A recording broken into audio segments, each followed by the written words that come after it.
Welcome to medical maven. तो आज हम MM test number 2 half book series को डिस्कस करेंगे। तो स्टार्ट करते हैं एमसीक्यू 37 से। इसमें कहते हैं कि in endothermic reactions increasing temperature shifts equilibrium. तो याद रखें, अगर हमारे पास रिएक्शन फॉरवर्ड डायरेक्शन में एंडोथर्मिक होगा तो दैट मीन्स कि अगर हम टेम्परेचर को इंक्रीज करते हैं तो जो रिएक्शन होगा that will shift in the forward direction. और अगर हमारे पास एक रिएक्शन एक्सोथर्मिक है तो टेम्परेचर इंक्रीज करने से जो इक्विलिब्रियम है वो हमारे पास बैकवर्ड डायरेक्शन में शिफ्ट होगा। तो here the correct answer will be towards the products, क्योंकि ये फॉरवर्ड डायरेक्शन में जा रहा है। Which factor changes the equilibrium constant. तो रिमेंबर, इसमें टेम्परेचर आता है, it changes the equilibrium constant. Catalyst जो है ना, तो ये सिर्फ रेट को चेंज कर सकता है लेकिन इक्विलिब्रियम कांस्टेंट वैल्यू को चेंज नहीं कर सकता। जो प्रेशर है वो इक्विलिब्रियम के डायरेक्शन को तो चेंज कर सकता है, इक्विलिब्रियम को डिस्टर्ब कर सकता है, लेकिन किसी की वैल्यू को चेंज नहीं कर सकता, क्योंकि जब इक्विलिब्रियम डिस्टर्ब होता है तो उसके बाद वापस से वही स्टेट अटेन हो जाती है जो कि पहले थी। ठीक है, तो यहाँ पर सी ऑप्शन करेक्ट है। MCQ 39 which of the following affects the rate but not equilibrium position. तो अभी मैंने आपको बताया कि कैटलिस्ट रेट को चेंज करता है, ठीक है, ये इक्विलिब्रियम की पोजीशन को नहीं चढ़ता। तो यहाँ पर जो है तो हमारे पास ए ऑप्शन करेक्ट है। MCQ 40 identify the species having same electronic geometry. तो रिमेंबर, इलेक्ट्रॉनिक ज्योमेट्री में हम जितने भी इलेक्ट्रॉन पेयर्स होते हैं ना उनको सेम ट्रीट करते हैं, यानी वहाँ पर लोन पेयर और बॉन्ड पेयर की डिफरेंशिएशन नहीं होती।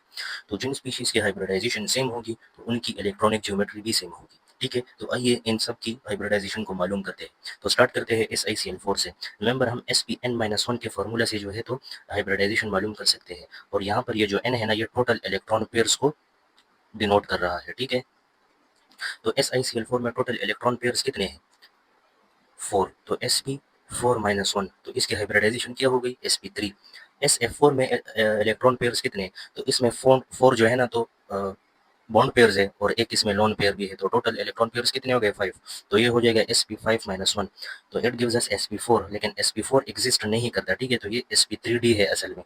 ठीक है, तो इन दोनों की हाइब्रिडाइजेशन डिफरेंट है, मतलब ये है कि ये इनकी इलेक्ट्रॉनिक ज्योमेट्री सेम नहीं है। अगर NF3 की बात करें तो ऑलरेडी हमें पता है कि इसकी Sp3 हाइब्रिडाइजेशन है और BF3 की जो है तो Sp2 है, लिहाजा इनकी भी इलेक्ट्रॉनिक ज्योमेट्री सेम नहीं है। अगर हम H3O+ की बात करें तो 3 जो है तो हमारे पास बॉन्ड पेयर्स और एक लोन पेयर है, तो ये हो जाएगा Sp4-1। ठीक है, तो इससे आता है Sp3। अगर NH4+ की बात करें तो इसमें भी 4 बॉन्ड पेयर्स है, लोन पेयर इसलिए नहीं है क्योंकि प्लस चार्ज है तो लोन पेयर चला गया, लेकिन बॉन्ड पेयर्स 4 है। ठीक है, तो ये भी Sp4-1 हो जाएगा, तो इसकी भी हाइब्रिडाइजेशन Sp3 आ रही है।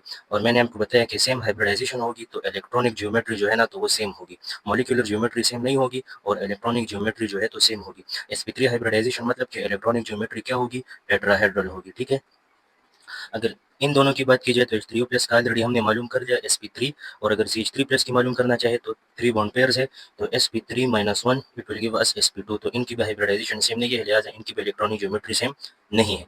तो यहाँ पर जो ऑप्शन है तो इनमें हमारे पास सी ऑप्शन करेक्ट आता है। ठीक, MCQ 41 identify the species having zero molecular dipole moment. तो रिमेंबर, डाइपोल मोमेंट जो है तो उसका जीरो आएगा जिसमें कोई भी लोन पेयर नहीं होगा। तो SO2 में भी लोन पेयर मौजूद है, PCl3 में भी और NF3 में भी, जबकि BF3 में कोई लोन पेयर नहीं है, सिर्फ 3 बॉन्ड पेयर है, लिहाजा इसका डाइपोल मोमेंट जो है तो दैट इज जीरो। ठीक, तो करेक्ट ऑप्शन सी बनता है। In which the central atom is not sp2 hybridised. तो मैंने आपको ऑलरेडी फॉर्मूला लिखवाया हुआ है Spn-1 where n is the total electron pairs, यानी बॉन्ड और लोन पेयर्स दोनों। ठीक है, तो CH3+ तो ऑलरेडी हम प्रीवियस MCQ में कर चुके हैं।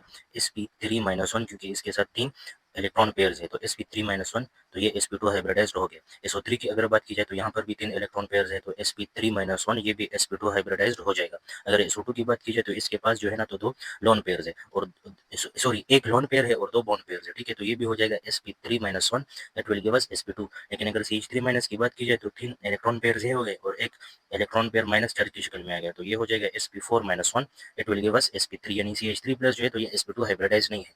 रिमेंबर, अगर किसी स्पीशीज पर प्लस चार्ज आ जाए ना तो ये आपने फॉर्मूला में काउंट नहीं करना, नॉट टू बी काउंटेड।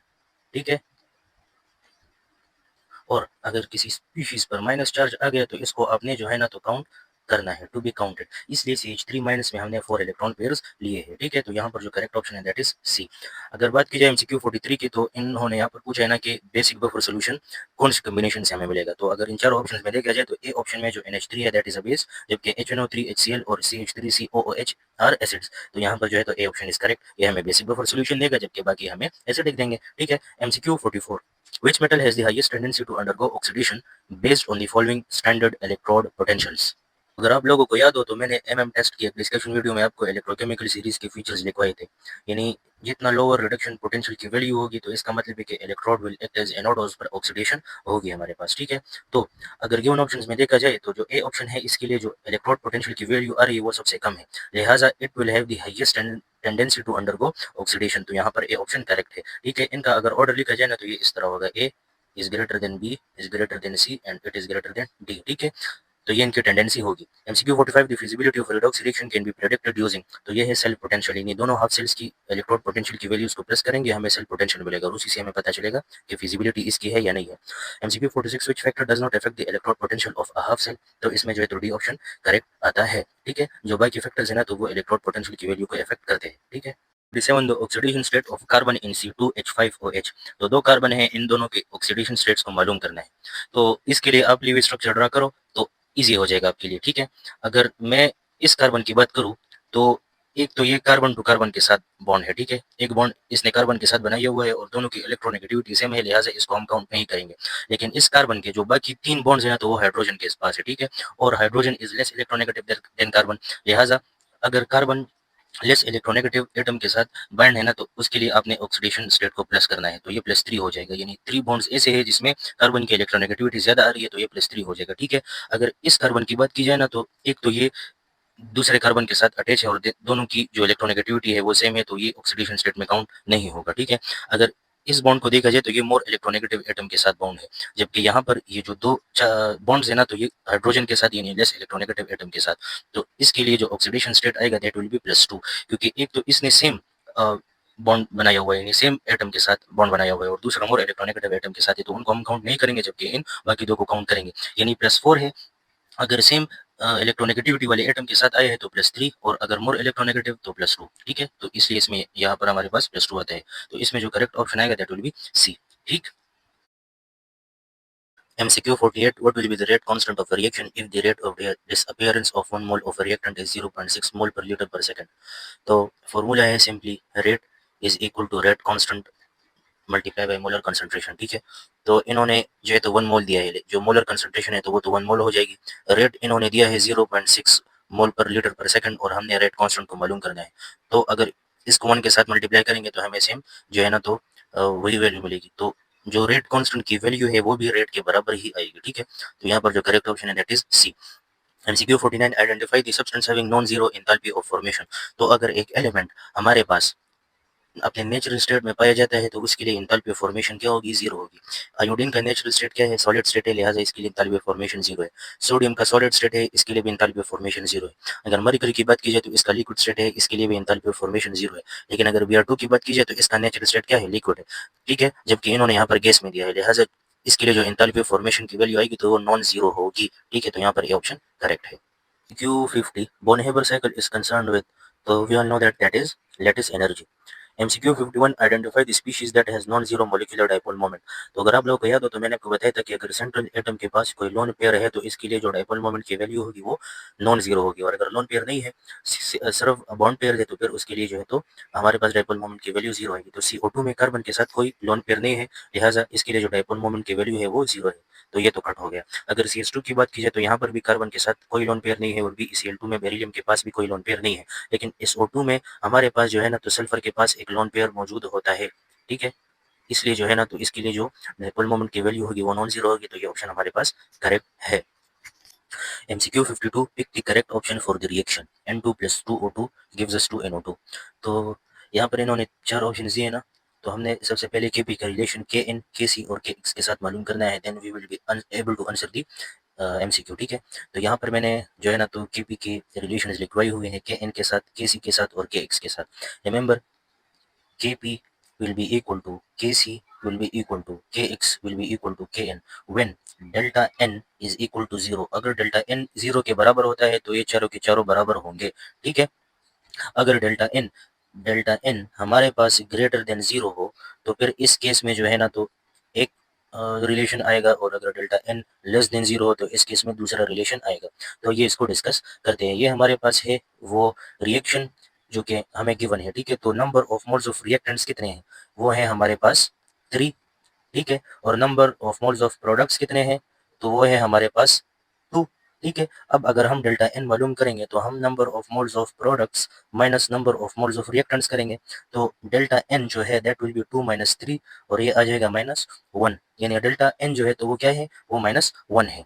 याद रखिए अगर डेल्टा एन की वैल्यू 0 से लेस हो तो उस केस में जो Kp है that will be less than Kc, that will be less than kx and that will be less than kn, ठीक है। और अगर डेल्टा n की वैल्यू 0 से ग्रेटर है तो ये फिर उल्टा रिलेशन बन जाएगा, यानी kc जो है तो that will be greater than kc, kp will be greater than kc, kp will be greater than kx and kp will be greater than kn, ठीक है। तो अब हमारे पास चूंकि डेल्टा n -1 आया है, ठीक है, तो लिहाजा ये सारे रिलेशंस ट्रू होंगे, ठीक है। तो अगर गिवन ऑप्शंस में देखा जाए तो ए तो करेक्ट नहीं है, बी भी करेक्ट नहीं है, जबकि सी जो है तो वो करेक्ट है, यानी के पी इज लेस देन के एक्स, ठीक है। तो यहाँ पर सी ऑप्शन करेक्ट है। MCQ 53, decreasing temperature in an exothermic reaction shifts equilibrium. तो अगर आप लोगों को याद हो तो मैंने आपको सबसे पहले एमसीक्यू में ही एक रिलेशन लिखवाया कि अगर एक्सोथर्मिक रिएक्शन है फॉरवर्ड डायरेक्शन में, तो अगर हम टेम्परेचर इंक्रीज करेंगे तो जो इक्विलिब्रियम है वो बैकवर्ड डायरेक्शन में शिफ्ट होगा, ठीक है। और अगर हमने टेम्परेचर डिक्रीज किया तो इस केस में जो है तो जो रिएक्शन है वो फॉरवर्ड डायरेक्शन में शिफ्ट होगा, ठीक है। तो अब इन्होंने क्वेश्चन में एक्सोथर्मिक रिएक्शन का पूछा है और टेम्परेचर डिक्रीज का पूछा है, लिहाजा ये फॉरवर्ड डायरेक्शन में शिफ्ट होगा, तो यहाँ पर ए ऑप्शन करेक्ट है। MCQ 54, units of rate constant for zero order reaction is. तो इसके लिए मैं आपको सिंपली एक शॉर्ट ट्रिक लिखवा रहा हूँ जिससे आप फिर इजीली जो यूनिट्स है ना ऑर्डर ऑफ रिएक्शंस के लिए वो मालूम कर सकोगे, ठीक है। तो जो ट्रिक है that is m1 minus n dot s minus 1। यहाँ पर ये जो n है ना that is actually denoting the order of reaction. हमारे पास ऑर्डर ऑफ रिएक्शन क्या है, दैट इज जीरो ऑर्डर, तो ये हो जाएगा m1 minus 0 dot s minus 1, तो ये हो जाएगा ms माइनस 1, ठीक है। यहाँ पर जो करेक्ट ऑप्शन आएगा that will be C option, सही है। MCQ 55, select correct option for a stronger reducing agent. तो यहाँ पर मैंने आपको फीचर्स ऑफ इलेक्ट्रोकेमिकल सीरीज लिखवाए थे। रिमेंबर लोअर रिडक्शन पोटेंशियल की वैल्यू का मतलब ये है ना कि इसके लिए जो ऑक्सीडेशन पोटेंशियल की वैल्यू होगी, ऑक्सीडेशन पोटेंशियल, तो वो क्या होगी, दैट विल बी हाई, ठीक है। और लो रिडक्शन पोटेंशियल वैल्यू तो it will act as reducing agent, तो अगर रिडक्शन पोटेंशियल की वैल्यू कम है तो ऑक्सीडेशन पोटेंशियल की वैल्यू हाई होगी, ठीक है। तो यहाँ पर गिवन ऑप्शन में हमारे पास डी ऑप्शन करेक्ट है। MCQ 56, which of the following is a practical application of law of conservation of energy. तो ये हमारे पास जो है ना तो स्ट्रेट फॉरवर्ड एक बुक लाइन एमसीक्यू है, इसमें हमारे पास ए ऑप्शन करेक्ट है, हिस्ला, ठीक है। MCQ 57, which of the following is a practical application of हिस्ला। तो रिमेंबर ये बोन हेबर साइकिल है, ठीक है। हेबर प्रोसेस जो है ना तो सिंथेसिस ऑफ एमोनिया के लिए यूज होता है। MCQ 58, the factor that will not affect the value of rate constant of reaction. तो इसमें हमारे पास सी ऑप्शन आता है, ठीक है। कंसंट्रेशन ऑफ रिएक्टेंट्स जो है ना तो रेट कांस्टेंट की वैल्यू को इफेक्ट नहीं करते, जबकि टेम्परेचर और एक्टिवेशन एनर्जी दोनों करते हैं, ठीक है। MCQ 59, his law is useful because it. तो इसमें हमारे पास जो है ना तो बी ऑप्शन करेक्ट आता है, यानी डेल्टा एच को मालूम करने के लिए हम कुछ स्टेप एडिशंस करते हैं ताकि हमारे पास डेल्टा एच की वैल्यू मालूम हो जाए। MCQ 60, in a Born Haber cycle for NaCl, which step involves the highest energy change। तो इसमें हम सबको पता है कि इसमें लेटिस फॉर्मेशन जो है तो करेक्ट ऑप्शन होगा, ठीक है। MCQ 61, the standard enthalpy of atomization of H2 corresponds to। तो सबसे पहले समझते हैं कि इस MCQ का मतलब क्या है। देखिए हमारे पास जो है ना तो H2 एक मॉलिक्यूल है, जब हम इसको ब्रेक करेंगे एटम में, यानी दो H एटम्स आ गए ना, तो अब इसको हम एटोमाइजेशन कह रहे हैं। तो H अगर एक H एटम के लिए हम मालूम कर रहे हैं तो हम क्या करेंगे, इसको 2 पे डिवाइड करेंगे ना, तो हमारे पास जो है तो एटोमाइजेशन की वैल्यू आ जाएगी। तो अब H2 के लिए जितनी एनर्जी रिक्वायर्ड है ना ब्रेक करने के लिए, तो वो एक H एटम की जो एंथैल्पी ऑफ एटमाइजेशन है तो वो उसके हाफ होगी, ठीक है। तो यहाँ पर जो है ना तो हमारे पास ए ऑप्शन करेक्ट आता है, यानी half of the energy required to break the H bond, यानी इसके लिए जितनी एनर्जी चाहिए तो हाइड्रोजन की जो एटमाइजेशन एंथैल्पी है ना तो वो उसके हाफ होगी, ठीक है। MCQ 62, which enthalpy change is always negative। तो हमारे पास इसमें आएगा बी सी ऑप्शन, ठीक है। एंथैल्पी ऑफ डिसोसिएशन जो है ना, डिसोसिएशन तो ये असल में बॉन्ड्स ब्रेक करने के लिए जो एनर्जी रिक्वायर्ड होती है उसको कहते हैं। तो ये एंडोथर्मिक होती है, यानी हमें एनर्जी देनी होती है। अगर हम एंथैल्पी ऑफ वेपोराइजेशन की बात करें ना, तो ये भी जो है तो लिक्विड स्टेट को सॉलिड में कन्वर्ट, गैसियस स्टेट में कन्वर्ट करने के लिए जो एनर्जी यूज होती है उसको कहते हैं। तो ये भी एंडो होती है, यानी हम लिक्विड को एनर्जी देंगे तो वो गैसियस फॉर्म में या वेपर्स फॉर्म में कन्वर्ट होगा। अगर एंथैल्पी ऑफ फॉर्मेशन की बात की जाए तो ये एंडो, सॉरी, ये जो है ना तो पॉजिटिव भी हो सकती है और नेगेटिव भी हो सकती है, यानी एंडो और एक्सो दोनों हो सकती है, ठीक है। और जो एंथैल्पी ऑफ डिपोजिशन है ना, तो अब ये एक्सोथर्मिक है, ठीक है। ये एक एक्सोथर्मिक प्रोसेस है, यानी हम क्या करते हैं, हम जो है ना तो गैस को सॉलिड में कन्वर्ट करते हैं, तो उसके लिए जरूरी है कि हम क्या करें, इससे एनर्जी रिलीज करें। तो ये एक्सोथर्मिक है, और एक्सोथर्मिक है तो इसका मतलब है कि नेगेटिव होगा। तो यहाँ पर जो है तो सी ऑप्शन करेक्ट है। MCQ 63, when the potential energy difference between the transition state and the products is minimal, the reaction tends to be exothermic, spontaneous या फिर काइनेटिकली स्लगिश। तो रिमेंबर, अगर हम ग्राफ ड्रा करें ना, ये फॉर एग्जांपल एक रिएक्शन है, तो यहाँ पर ये कह रहे हैं कि जो ट्रांजिशन स्टेट है और जो प्रोडक्ट्स है, तो यहाँ पर जो ये डिफरेंस आ रहा है ये बहुत कम है। तो इससे एक बात तो वाज़ेह हो गई कि जो रिएक्टेंट्स होंगे वो at a much lower potential energy पर होंगे, ठीक है। तो अगर ये at a much lower potential energy पर है तो इसका मतलब है कि ये रिएक्शन क्या होगा, that will B kinetically sluggish, ठीक है। एक्सोथर्मिक तो नहीं हो सकता और ना स्पॉन्टेनियस होगा, ठीक है, but it will be kinetically sluggish and ये स्लो होगा, सही है। MCQ 64, in an sp3 hybridized system which constituent orbital lies at the lowest potential energy level। तो इसमें हमारे पास जो है ना तो प्योर s ऑर्बिटल आएगा, ये नहीं, ये हमारे पास s ऑर्बिटल हो गया। यहाँ पर जो है ना तो हमारे पास sp3 हाइब्रिडाइज्ड ऑर्बिटल्स आएंगे, और यहाँ पर जो है ना तो p ऑर्बिटल्स आएंगे, यानी जो sp3 है ना तो ये s और p के दरमियान लाइन करेंगे, ठीक है।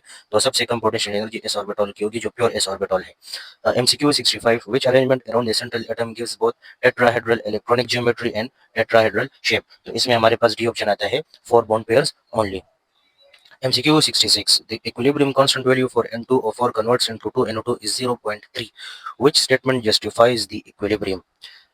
तो याद रखिए यहाँ पर जो Kc की वैल्यू है ना तो वो लेस देन 1 है, ठीक है, इट इज लेस देन 1। तो इसका मतलब है कि reaction will lie more towards the left, reactants will be more favoured, ठीक, and equilibrium concentration of N2O4 will be dominating the 2NO2। तो यहाँ पर जो है ना तो डी ऑप्शन करेक्ट है, ठीक।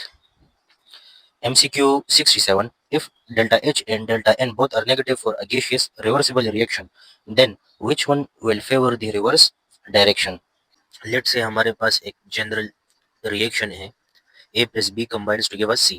अब इसके लिए जो डेल्टा H की वैल्यू है दैट इज नेगेटिव, यानी ये एक्सोथर्मिक रिएक्शन है, और इसके लिए जो डेल्टा N की वैल्यू है वो भी नेगेटिव है, यानी जो रिएक्टेंट्स के नंबर ऑफ मोल्स है वो ज्यादा है, किससे, प्रोडक्ट से, ठीक है। अच्छा, अब अगर हम प्रेशर इंक्रीज करेंगे ना तो क्या होगा, reaction less number of moles की तरफ प्रोसीड करेगा, ठीक है। तो इंक्रीजिंग प्रेशर मतलब ये है कि ये राइट डायरेक्शन में जाएगा, और हमें चाहिए क्या, रिवर्स डायरेक्शन।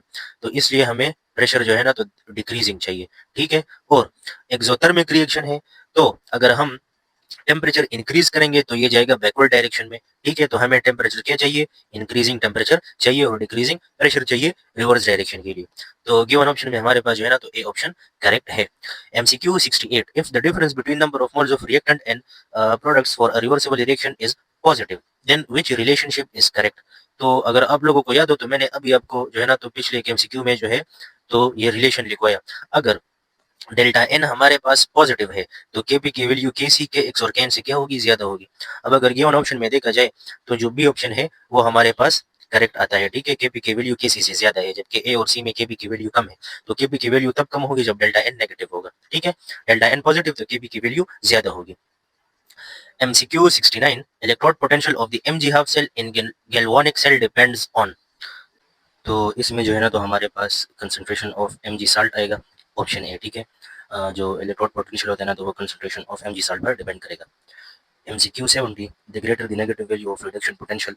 तो ये तो ऑलरेडी हम डिस्कस कर चुके हैं कई मरतबा कि अगर रिडक्शन पोटेंशियल की वैल्यू कम होगी तो ये जितनी कम होगी उतना ही जो है ना तो जो एजेंट है वो हमारे पास स्ट्रॉन्गर रिड्यूसिंग एजेंट होगा, और अगर स्ट्रॉन्गर रिड्यूसिंग एजेंट है तो इसका मतलब है कि वीकर ऑक्सीडाइजिंग एजेंट और पोर इलेक्ट्रॉन एक्सेप्टर। तो यहाँ पर जो है तो हमारे पास डी ऑप्शन करेक्ट आता है। MCQ 71, if delta H is equal to zero then increasing temperature will. तो यहाँ पर कोई भी इफेक्ट नहीं आएगा क्योंकि डेल्टा H जीरो, तो टेम्परेचर का कोई इफेक्ट नहीं होता। For a zero order reaction the rate of reaction depends on. तो यहाँ पर जो है ना तो हमारे पास बी ऑप्शन आता है temperature only zero order reaction के लिए जो है ना तो रेट ऑफ रिएक्शन पर कंसंट्रेशन पर डिपेंड नहीं करता। ठीक है। MCQ 73 which electrode serve as the positive terminal in a galvanic cell। तो यहाँ पर हमारे पास बी ऑप्शन करेक्ट है। स्ट्रेट फॉरवर्ड एक बुक लाइन एमसीक्यू है। ठीक है। MCQ 74 2x plus y give us a product if concentration of x decrease 2 times and y increase 6 times than rate। तो याद रखिए यहाँ पर अगर हम रेट इक्वेशन को देखें तो अगर x हमारे पास 2 टाइम डिक्रीज होता है ना तो इसमें टोटल डिक्रीज 4 टाइम्स आएगा क्योंकि यहाँ पर स्क्वायर है इस पर। ठीक है। इसी तरह अगर y 6 टाइम इंक्रीज होता है तो रेट 6 टाइम्स ही इंक्रीज होगा। अब एक जगह 6 टाइम्स इंक्रीज है और दूसरी जगह जो है तो 4 टाइम्स डिक्रीज है। ठीक है। तो इसकी हम सिंपली रेशो ले लेंगे तो ये हो जाएगा हमारे पास 3/2। ठीक है। यानी 3/2 टाइम्स इंक्रीज होगा। तो D option is the correct one. MCQ 75 is of the following CH has least endothermic bond enthalpy। तो लीस्ट एंडोथर्मिक बॉन्ड एंथैल्पी जब इस कैरेक्टर कम होगा तो लीस्ट एंडोथर्मिक बॉन्ड एंथैल्पी होगी। तो इन तीनों में इस कैरेक्टर कौन से वाले में सबसे कम है तो that is the A option यानी sp3 में। ठीक है। MCQ 76 which molecule has zero dipole moment but a non zero bond dipole moment। तो इसमें जो है हमारे पास PCl5 आता है। रिमेंबर यहाँ पर सिर्फ और सिर्फ बॉन्ड पेयर्स है। तो बॉन्ड पेयर्स है इसका मतलब है कि इसका जो डाइपोल मोमेंट होगा वो जीरो होगा। लेकिन बॉन्ड डाइपोल मोमेंट जीरो नहीं होगा क्योंकि एक तरफ फास्फोरस है तो दूसरी तरफ जो है तो क्लोरीन है। तो यहाँ पर इलेक्ट्रोनेगेटिविटी डिफरेंस आता है इसलिए ये जो बॉन्ड डाइपोल है ना तो ये नॉन जीरो होगा। ठीक है। MCQ 77 the difference between observed and expected bond energy is very high for which molecule। तो इसमें हमारे पास HF आएगा बिकॉज हाइड्रोजन बॉन्डिंग एग्जिस्ट करती है इसमें और वो भी बहुत ही स्ट्रांग होती है। ठीक है। MCQ 78 if Ksp is less than Ip then which one is correct।